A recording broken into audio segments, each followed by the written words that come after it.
Hello, welcome to another Wednesday webinar. My name is Danai the Tutor, and thank you so much for joining me this evening.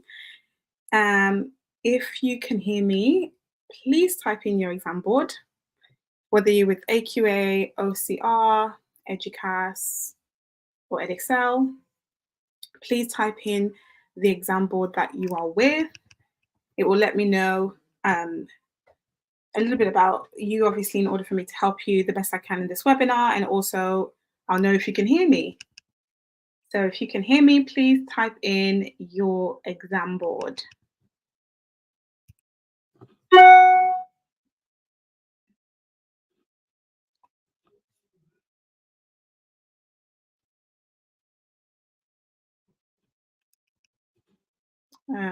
Hello, welcome. I can see a few more people are joining.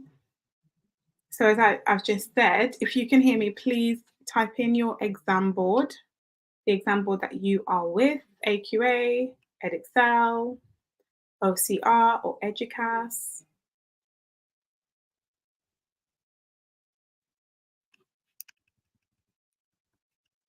Or you could just say hello.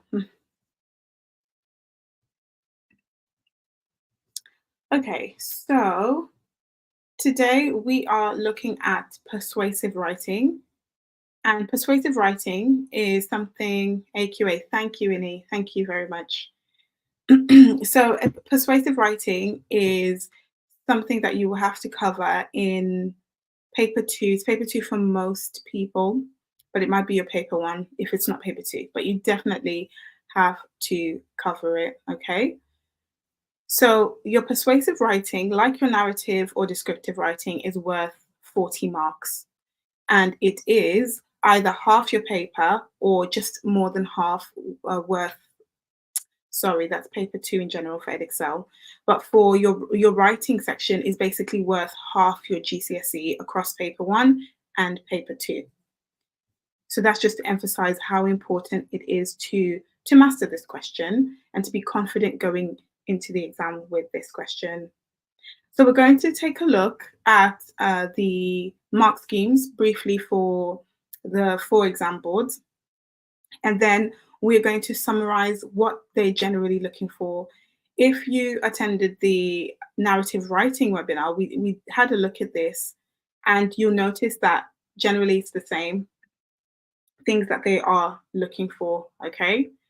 So we'll come back to the topics that are covered in paper 2, but looking first at the exam board, so you can take a close look at your mark schemes, and it is important to make sure that you know what is expected of you, but I've just taken a snapshot of AO5 and AO6. So for your writing, for both your narrative writing and your persuasive writing, you're marked on 2 components. AO5, which is content and organization. So your ideas, what you're actually talking about, as well as how you put it together. You're marked on AO5 and AO6. AO6 is your SPAG, your spelling, punctuation, and grammar. Okay, so each exam board has a different way of wording what they're looking for, but they are generally looking for very similar things. Okay, so AQA, EdExcel, OCR, and EDUCAS, there are 2 components. So for all the other exam boards, your mark scheme is the same, exactly the same for your writing, narrative and descriptive writing, and persuasive writing, okay? EDUCAS, it is different, okay? And EDUCAS, you do have 2 questions for this one, but overall, both those questions are worth 40 marks.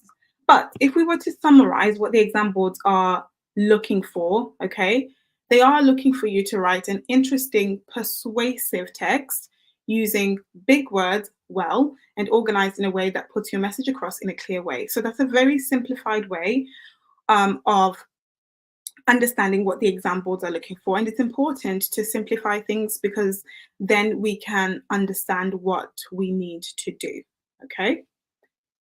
So some of the topics that have come up, okay, in past papers include the environment, pets, sports and money, fame, parenting, relationships, travel necessities. So it's a the exam board could give you a question about anything essentially, but it's usually something that's quite topical. So, for example, something like the environment, that's something that's topical, and it might present a challenge if you're not aware of the issues, or if you're not aware of the topic that you're being asked to write about.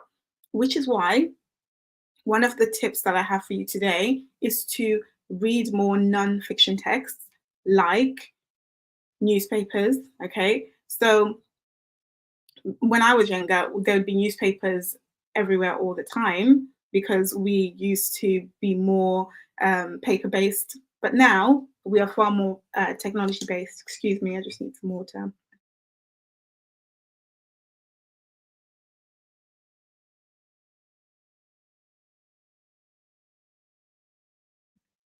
Excuse me. So you might find newspaper articles online like The Guardian or The Times. Those are the types of publications that you should be looking at if you want to broaden your ability to access some of these ideas in the way that will allow you to access the better marks in the exam. Okay. But the good thing about the exam is that the texts that you're given for section A, they always match in terms of topic for section B. Okay. So there is always the same theme between the text that you're given and what you're being asked to write. So that's going to help you generate some ideas. But one of the things that you can do to prepare beforehand is to read more nonfiction texts that are aligned with what you'll be asked to write about. So, like newspaper articles, like I mentioned, also just listening to the news, okay? Watching the news because you then become familiar with some of those topical ideas and how they're discussed. Watching programs like Question Time. So, Question Time is a program where people express their point of view about current events. Okay. And again, topical current events are something that the exam board might choose to focus on. Okay. Like, for example, like I said, with the environment, something like that. They, so if you are familiar with those topics and how people express their very strong point of views, it prepares you for this exam. So, like I said, a program like Question Time, which is on the BBC, it helps you to understand how people express those points of view. Okay, so those are just some general tips.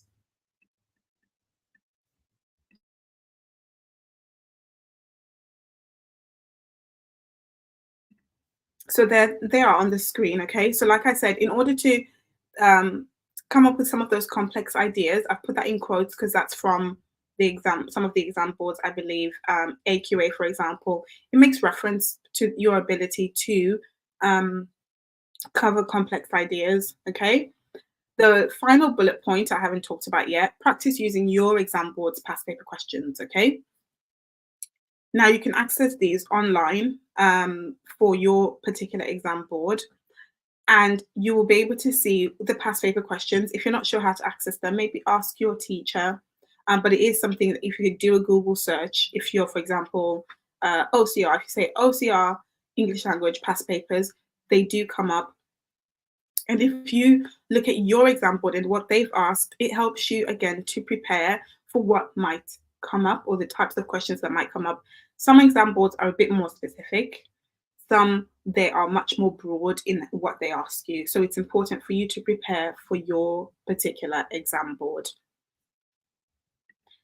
So once you are in the exam, now we're actually going to be practicing some of this today. You want to pick an argument that you can write more about, okay? It's not necessarily the argument that you agree with. Pick the argument that allows you to write the most about it in the exam. So, as part of your planning, you can do a for and against list. The one that's got along the list, write about that, okay? Because you've got more content then. Decide on a point of view. It's always better to have a very strong point of view rather than being in between. Okay, so always pick either one, for or against.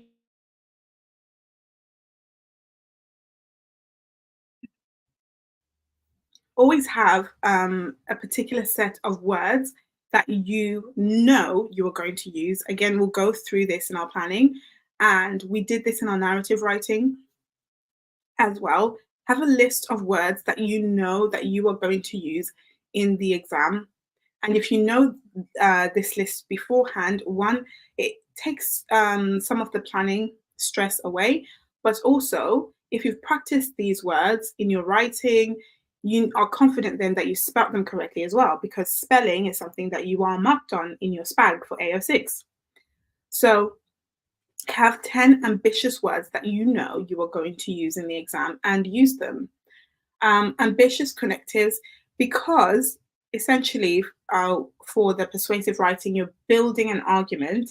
Having ambitious connectives, they help you build your argument in a sophisticated way, in a logical way. So this is something that you can also plan for. And then having a wide range of punctuation. Again, like your narrative writing question, this is something that you are rewarded for, being able to use a wide range of punctuation for accuracy and for effect as well. Okay, so like I said, have a strong point of view, okay, based on which side you can make more points about. I'm going to emphasize this again. Don't simply focus on what you believe, okay? Focus, because this is about passing the exam, focus on what you can write more about. Also, if a topic comes up and you're thinking, I really don't have an opinion about this, okay, once you've thought about for and against, you just go for the one that you can see you can write more points about, okay? Again, it's always better to have a strong for or against rather than be in between. Okay, so when it comes to what type of text you're asked to write, okay, it's usually a letter, a speech, or a talk, or you could be asked to write an article, blog, or leaflet. Now, articles, blogs, leaflets, I've kind of put them in the same category because, in terms of the structural features that you have to think about, they're the same. Okay. Now, this part of your writing is not taking up the majority of what you're being marked on. So don't worry too much about it. So, for example, for a letter, don't waste time trying to think of an address. Okay. If you start off with dear sir or madam, that's fine. And then you end it in the way that you're supposed to end it. So, for example, yours faithfully or yours sincerely, depending on whether or not you know the name of the person that you're writing to. So keep it simple, okay, when you're thinking about what you need to include.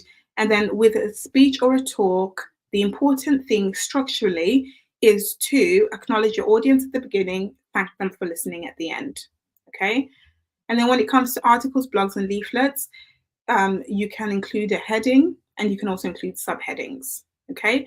Apart from these small differences, everything else is the same in terms of structure and what you need to include in the different text types. Okay. And that this is where the bulk of your this is where all your marks are going to come from, basically. Okay. So you're not going to get lose marks because you didn't have an address at the start of a letter. Okay.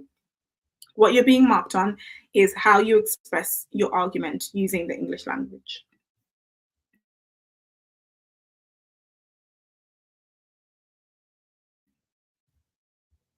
Now we're going to briefly look at the beginning and the ending of a famous speech by Greta Thunberg. And this goes with one of the tips for preparing before the exam, okay?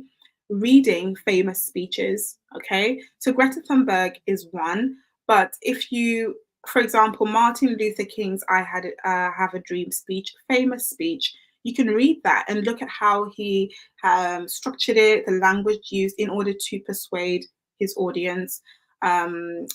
Malala, her speech, also very famous speech. Read that. That's a, be a great speech to read, to look at how she's persuasive, how she addresses her audience. Another famous speech by Nelson Mandela. Okay, but like again, Greta Thunberg. It's a very famous speech. And if you're reading speeches, they are directly linked to what you might be asked to do, which is write a speech, or it might be worded as writing a talk. Okay. Now, when we have a look at this speech, this is a very good example of how you can deliver a very strong point of view. Okay. So in her speech, she starts, "My message is that we'll be watching you." Okay. Very striking. She's delivering her speech about the environment, and she's obviously trying to urge her audience to make the necessary changes. Okay. "This is all wrong. I shouldn't be up here. I should be back in school on the other side of the ocean. Yet you all come to us as young people for hope. How dare you?" Okay. Using again short sentences there for effect, very emotive language. "You have stolen my dreams and my childhood with your empty words, and yet I'm done, and yet I'm one of the lucky ones. People are suffering, people are dying, entire ecosystems are collapsing. We are in the beginning of a mass extinction, and all you can talk about is money and fairy tales of eternal economic growth. How dare you?" Again, you can see there's the introduction of more subject specific, almost technical language, ecosystems, okay, mass extinction, and that's showing a level of authority and understanding in her subject matter. And then we've also got the use of metaphor there and the repetition of "how dare you." She's using rhetorical devices there. So that's how she opens her speech. You can see the expression of her specific point of view in the opening, and that's what you want to do in the opening of whatever text you are asked to write. And when we start practicing in a moment, that's something that I want you to think about as well. Okay, so that's the beginning of the speech, and then I've just included how she ends the speech there. Okay, "We will not let you get away with this. Right here, right now is where we draw the line. The world is waking up and change is coming, whether you like it or not." So there's a reiteration there of her point. And then she ends the speech simply by saying, "Thank you." Okay. And so, for example, when I said in a speech, acknowledge your audience, a simple "thank you" is fine at the end of the speech. "Thank you for listening," something like that. Okay. So that's just an example. And again, an example of what you can do. Just read any famous speeches that you can find online and look at what the writer's doing. It helps you understand how to write effectively.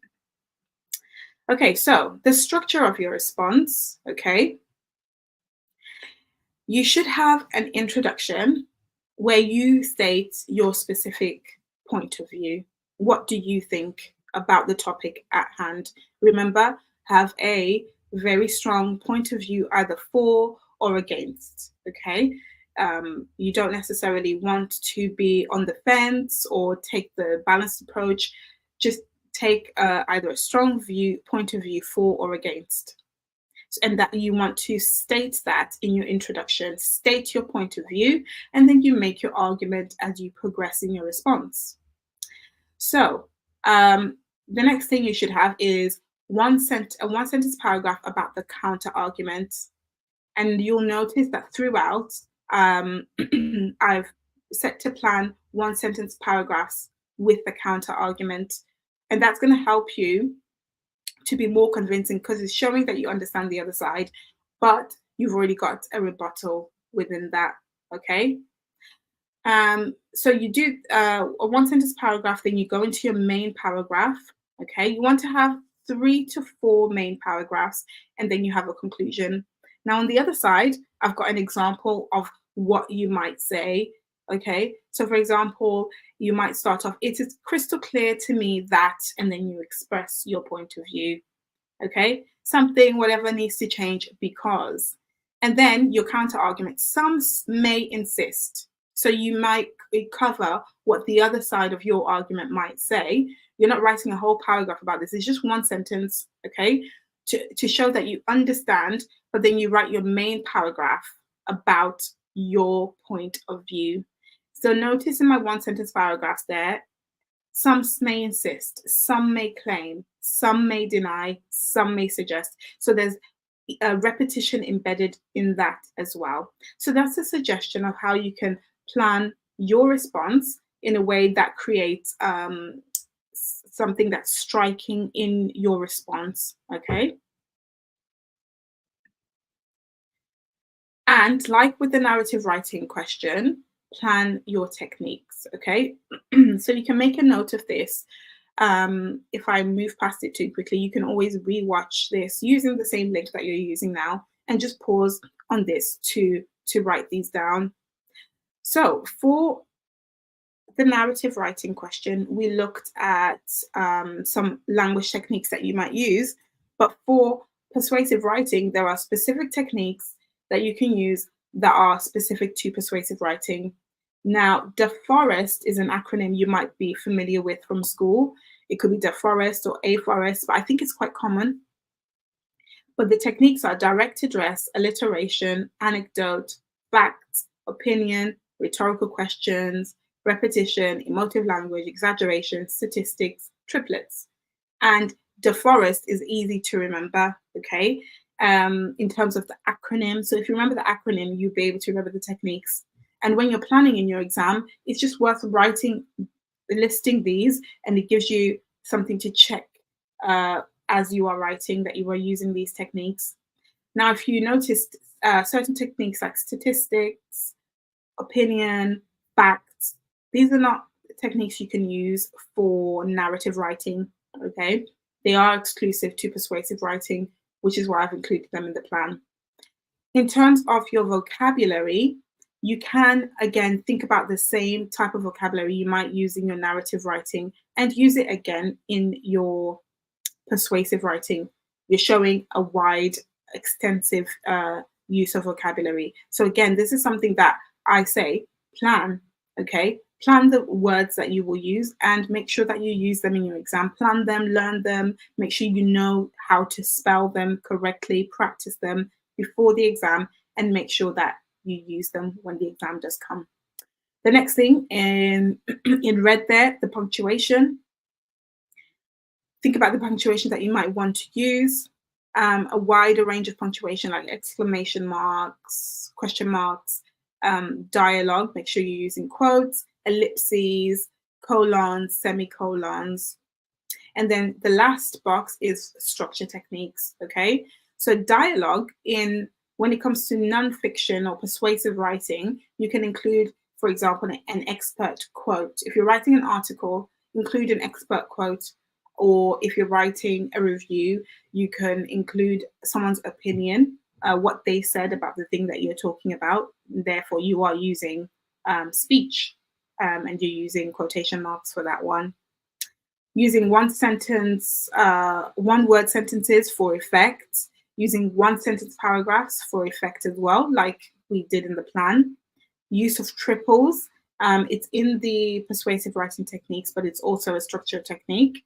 And then using cyclical structure and how that works with persuasive text. The way you started, you can repeat something that you started with. So it creates that cyclical structure in your response.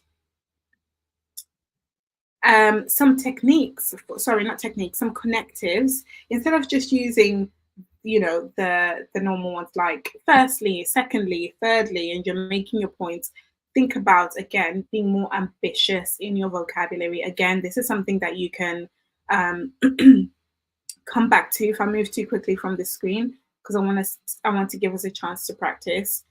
But connectors like inevitably, furthermore, moreover, consequently, irreversibly, subsequently, additionally, on the other hand, justifiably. They help to shape your argument, and again, it just shows that wider range of vocabulary.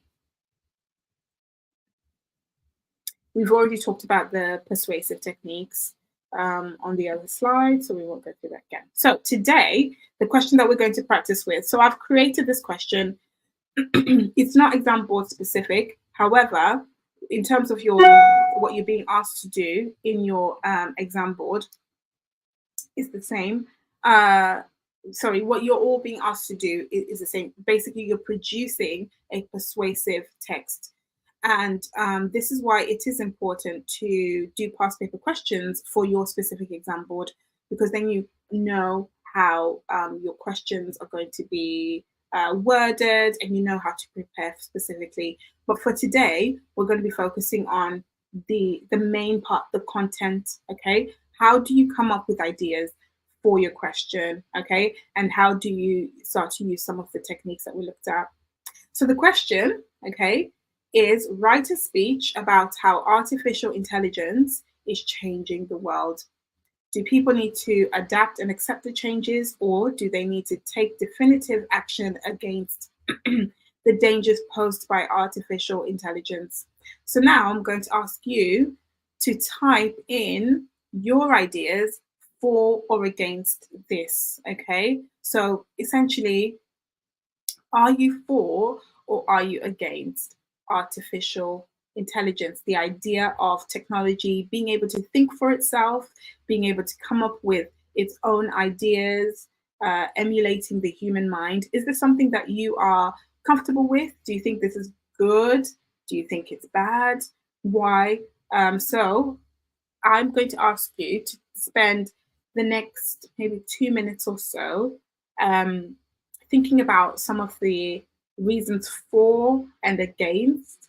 And then I would like you to type in either way some of the things that you can think about. Do you think it's a good thing that technology and artificial intelligence is being part of our everyday lives? Or do you think this is something that is dangerous and should be stopped and avoided? So we'll say about 2 minutes, okay? And you can type in your thoughts about this.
Okay, over 1 minute has passed, about, I'd say, 30 more seconds. So you can type in whether you're for or against, any reasons that you can think of for or against.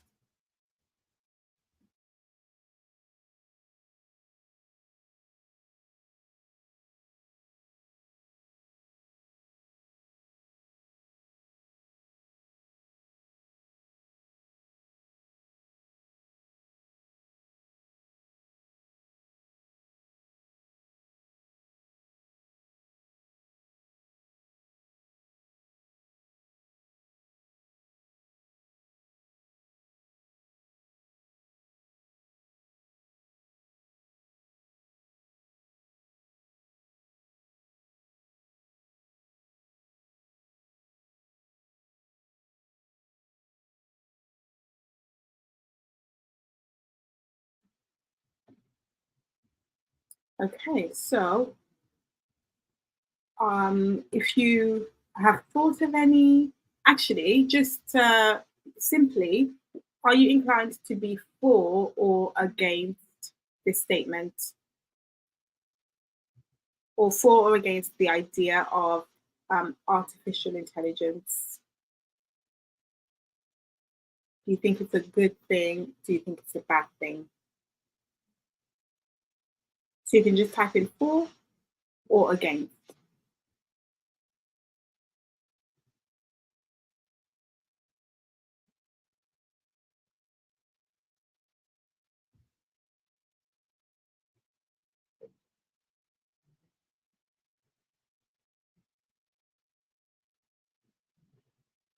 Okay, so we'll have a look at some of the reasons that you could, speculate and say for or against. Okay, so you could say it's a good thing because it eliminates human error.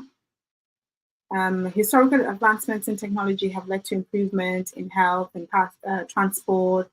That list could go on really. You can say it makes systems more efficient.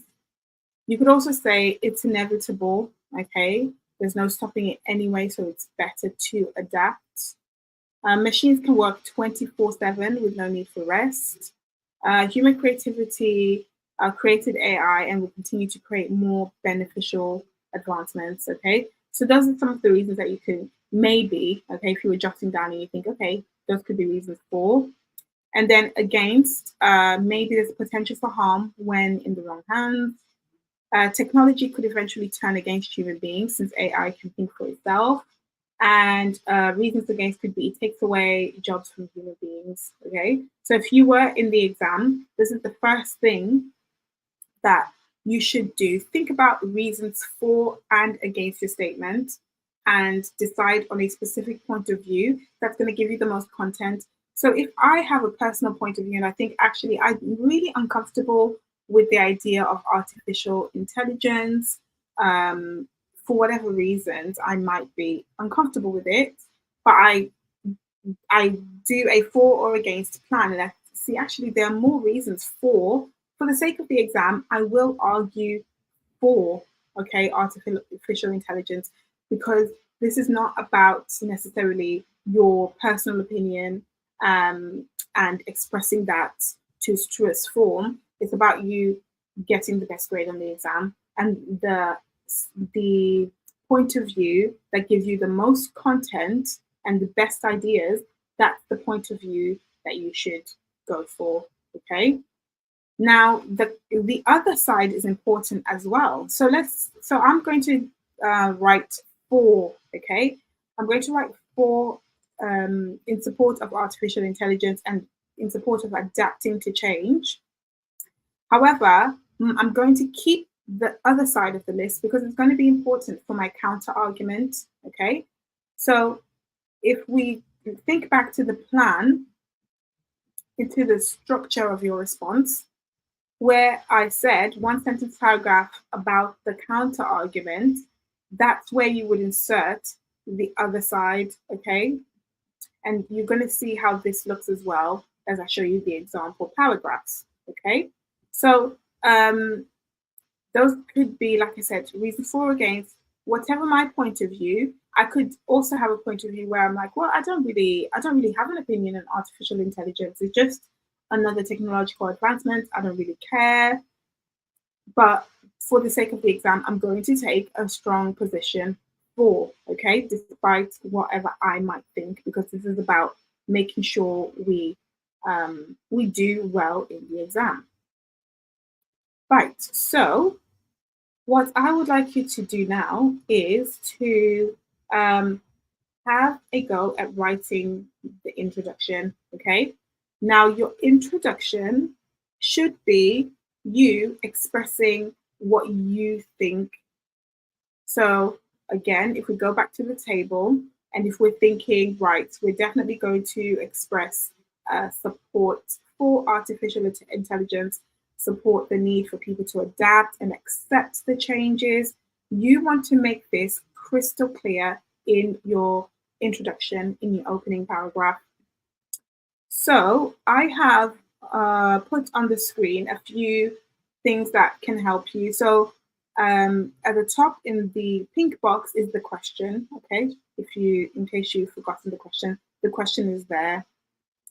The boxes in the middle, they are again the techniques that we want to use, the persuasive techniques, the forest, the vocabulary that we want to use, the punctuation that we want to aim to use, and some of the structure techniques that we want to use as well. And in the green box are some sentence starters that can give you an inkling about what you might want to say. Okay, so you're just doing the introduction. That's the part in the green box. Okay, just the introduction for now, in which you express your point of view and what you think. So you might start it off saying, it is crystal clear to me that whatever needs to change because. Okay, the question is so depending on the question, you might change one or two words. Okay, but that just gives you a start about of how you might want to introduce it. So in the exam, you shouldn't spend too long on the introduction. Okay, maybe spend 1 to 2 minutes writing your introduction. Sorry, I didn't talk about planning. You should spend about 5 minutes planning. Okay, about 5 minutes planning, and in your plan should include some of the reasons for or against and the position you're going to take. Plan your persuasive techniques, your vocabulary, punctuation, and dialogue. These are things that you shouldn't be creating in the exam. You should, as part of your revision, memorize the words you want to use. Okay, know the techniques that you want to use, etc. Okay, so for now, we'll just say 2 minutes. Okay, write an introduction, and then I'm going to show you an example of what an introduction to this question might be. Okay, so spend the next 2 minutes writing your introduction for that question. Aim to use maybe one or two of the persuasive techniques, some of that vocabulary. Okay, so start your introduction now.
Okay, so for your introduction, I'm going to show you an example. Again, you don't want to spend too long on your introduction because you want to spend, you need to leave enough time for your main paragraphs.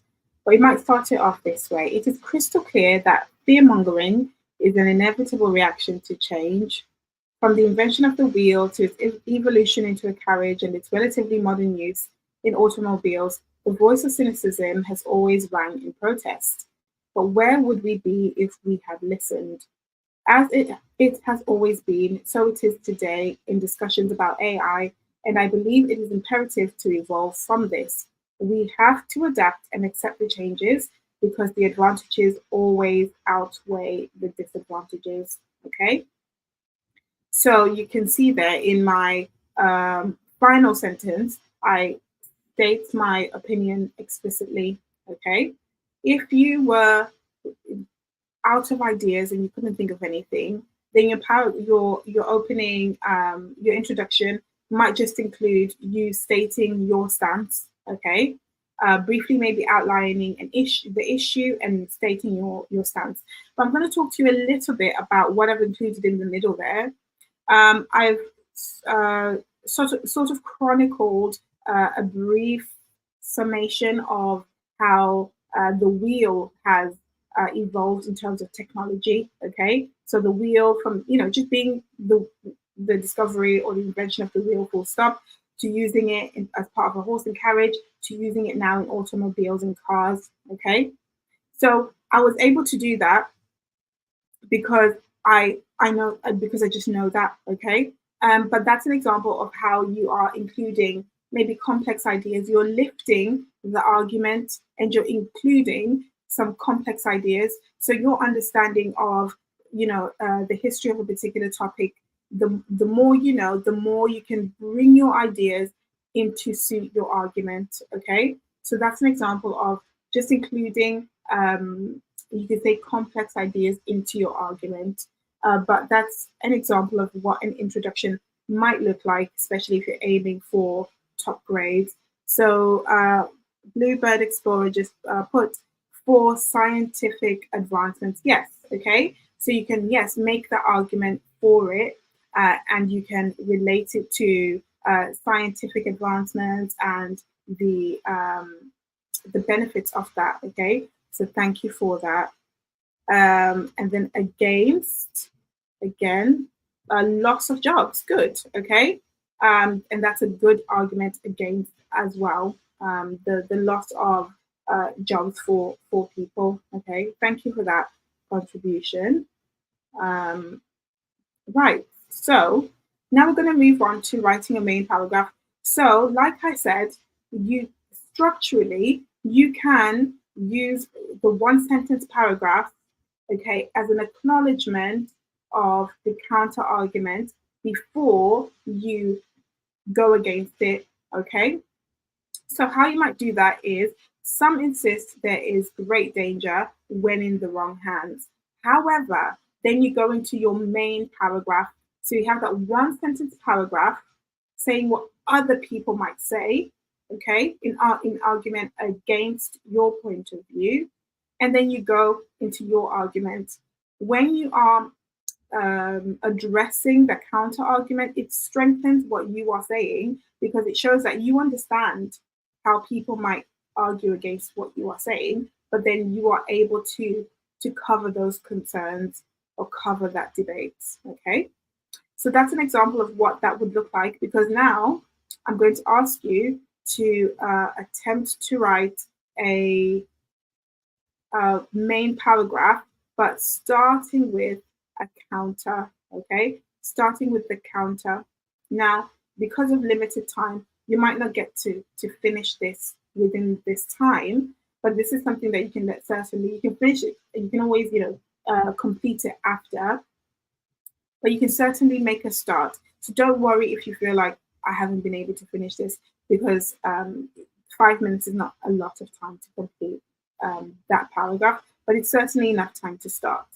So now, for the next 5 minutes, write your one sentence counter argument, okay, and your first main paragraph. So if you look in the green box at the bottom, right, you're starting with some may insist. So if I go back to my plan, okay, I might say, okay, some may insist there is potential for harm when in the wrong hands, okay, when artificial intelligence is in the wrong hands. And then I'll start my next paragraph and write a whole paragraph about the benefits of the fact that artificial intelligence eliminates human error, okay? So that's what I mean by that. And again, this is why it's valuable to have a for and against as part of the plan. So 5 minutes for that. And again, aim to include some persuasive techniques like a direct address, alliteration, an anecdote, facts. Okay, aim to use some ambitious vocabulary, gargantuan, imperative, petrified, altruistic.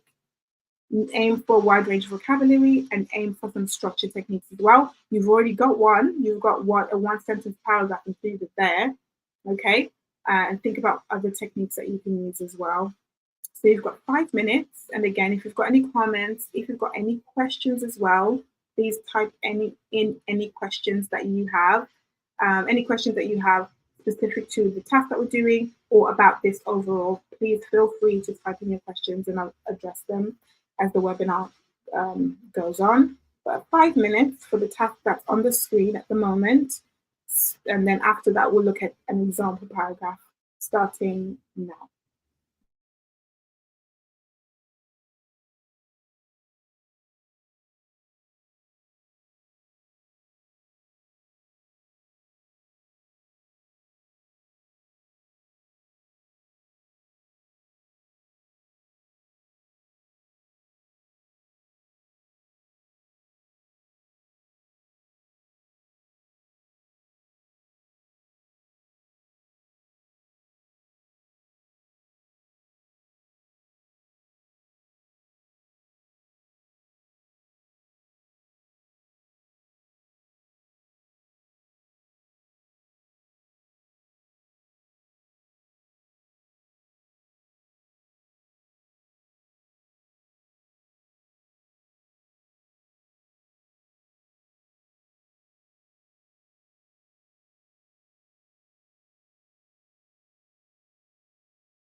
Okay, we're about halfway through, and you should be writing your first main paragraph, trying to include some of those techniques and vocabulary in your writing.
One minute left before we look at an example. 1 minute left.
Okay, so 5 minutes is up.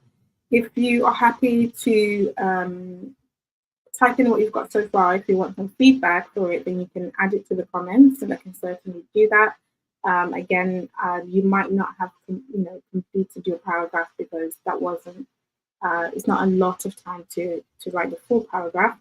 But this is an example. Okay, so some insist there is great danger when in the wrong hands. However, the malevolent have always been amongst us, and danger is a part of life. The key thing that naysayers neglect to note is that artificial intelligence is a sure way of eliminating human error in processes where human error leads to death.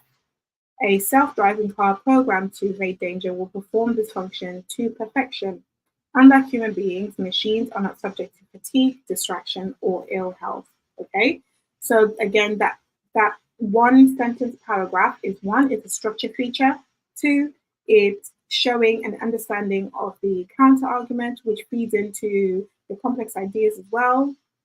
And then your main paragraph takes up most of the space and time, okay, because that's the focus, okay. And in that paragraph, I've used some of the persuasive techniques like alliteration. Naysayers neglect to note, and perform this function to perfection. Okay, repetition of the P sound there. So I've started to include some of those structure techniques. I've got a connective at the beginning there, however, okay, showing that I'm countering that argument, which I've given a brief some brief attention to. And then we've also got a use of some of that vocabulary that we've planned. Okay, so malevolent. Okay, there are other examples there of a wide range of vocabulary, but I've definitely made sure that I've used one of the words that I've planned to use, malevolent. Okay, which again is why it's important to plan for it, because there might be other words. There'll definitely be other words that you use, but you want to make sure that you have words that you know you would definitely use. Okay, so that's an example of a paragraph with the main argument as included alongside a counter argument to begin with. Okay, so for the rest of the response, it would be the same process. Okay, so we can have you can have a go at another one. Okay, and we definitely won't necessarily have the full 5 minutes here. Okay, but we can start to think. Okay, how can we continue our paragraph? Or you can complete your first paragraph if you haven't completed it. Okay, or we'll have another 5 minutes, and then we'll say yeah, we'll have another 5 minutes, and then we'll look at an example paragraph and how to build on how we opened with in the first one. Also, within this time, if you want to have some feedback on what you've written, again, feel free to add that to the comments. Okay. So we will have actually we'll have another 3 minutes so we can have time to look at the other paragraph. Okay. So 3 minutes timer starts now. Okay, for your next or starting your next paragraph.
Okay, halfway through, and then we're going to look at the second example paragraph of how we can develop our response. So about 1 minute left, and then we can look at the next example.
Okay, right, so the second main paragraph, again, starting off with our counter argument, one sentence paragraph.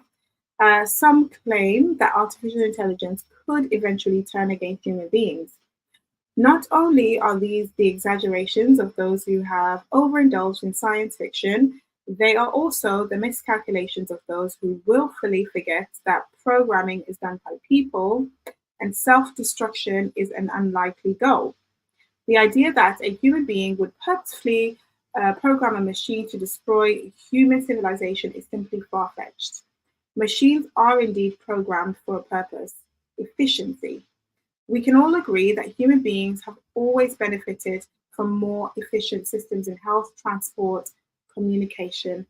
The list is endless. Okay, so again, there you can see the use of the counter argument, one sentence paragraph. And then we've got our use of a wider range of punctuation. We've got the use of the colon there. We've got an exclamation mark. Okay, and we are addressing the counter argument as well as making our own main point. Okay. Again, if you've got any questions, please add them in, or if you want feedback on yours. But we haven't got time to look at the rest of the response. Okay. Um, if you are interested in joining one of my classes, then you can join one of my groups. On Thursday, I've got the GCSE Mastery group from 5 to 6 p.m. On Thursday, 6 to 7 p.m., I've got the GCSE Writing group, where we focus on narrative writing, descriptive writing, and persuasive writing, like we've done today. I also have 11 plus groups from 5 to 6 p.m. And then I've got Key Stage 3 groups on Friday from 6 to 7 p.m., where we focus on both reading and writing. Okay. If you're interested in any of those classes, they're available to book on my website, www.theneithertutor.com. I only have one space left in the GCSE writing group if you're interested in that one. But yes, that's it from me today. Thank you so much for joining, and well done for your hard work in even attending the webinar in the first place, and the work that you've been doing during the webinar. So well done for that. The exams are really, really not far away. So you're definitely on the right track, the fact that you're making the effort to do extra revision. So very well done to you. Thank you so much for joining. And if you are watching this on replay, well done to you as well. And I will see you next week for the next webinar. So thank you once again for joining. Have a good evening. Have a good week. Bye.